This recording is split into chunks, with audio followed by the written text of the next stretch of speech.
মক্কা শহরের নীরব রাত। সব দিকেই অন্ধকার। এক আলো, এক পথপ্রদর্শক, এক নবী।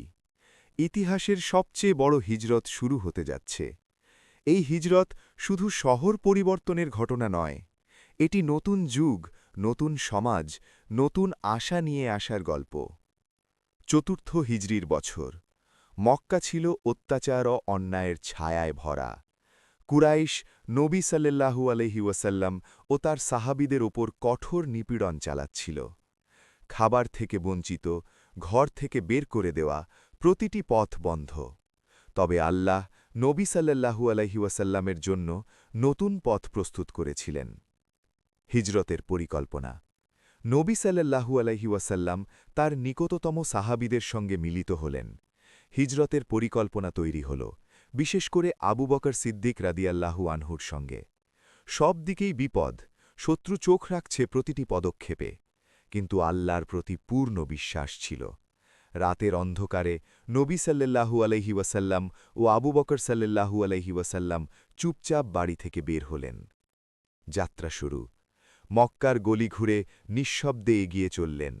পেছনে শহর ভরা শত্রুতা। পাহাড় ও উপত্যকা পার হতে হতে প্রতিটি ধাপে আল্লাহর নিরাপত্তা অনুভূত হল। সাহাবীদের হৃদয় ভয়ের সাথে আশার মধ্যে দোলায়মান। এই যাত্রা শুধু কয়েক মাইলের পথ নয়, এটি ছিল ঈমান, ধৈর্য ও আত্মত্যাগের পরীক্ষা। গুহাতর। 2 দিনের পথ চলার পর নবী সাল্লাল্লাহু আলাইহি ওয়াসাল্লাম ও আবু বকর সাল্লাল্লাহু আলাইহি ওয়াসাল্লাম কিছুক্ষণ গুহাতরে আশ্রয় নিলেন। শত্রুর চোখ থেকে গোপন। একটি অসাবধান মুহূর্ত মৃত্যু হতে পারত। এই সময় ছিল ধৈর্য, দোয়া ও আল্লাহর ওপর ভরসার।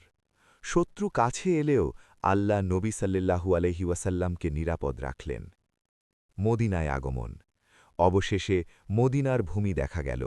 আনসাররা আনন্দে স্বাগত জানাল। মুহাজির ও আনসার ভাই হয়ে গেল। ইসলামের নতুন শহর গড়ে উঠল ন্যায় ও শান্তির ভিত্তিতে। হিজরত শুধুই শারীরিক যাত্রা নয়, এটি মানবতার জন্য একটি উজ্জ্বল উদাহরণ। হিজরতের গুরুত্ব। হিজরত ইসলামী ইতিহাস পরিবর্তন করল। সাহাবীদের আত্মত্যাগ, ধৈর্য ও আল্লাহর প্রতি পূর্ণ ভরসা প্রমাণ করে আল্লাহর পরিকল্পনা সর্বদা সফল হয়। এই ঘটনা শেখায় ঈমান, ধৈর্য ও বুদ্ধিমত্তার সঙ্গে প্রতিটি কষ্ট জয় করা যায়।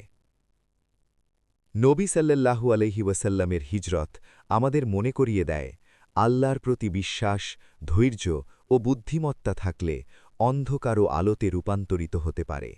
এটি কেবল ইতিহাস নয়, একটি চিরন্তন শিক্ষা। ঈমান ও আত্মত্যাগের মাধ্যমে প্রতিটি কঠিন পথ সহজ হয়ে যায়।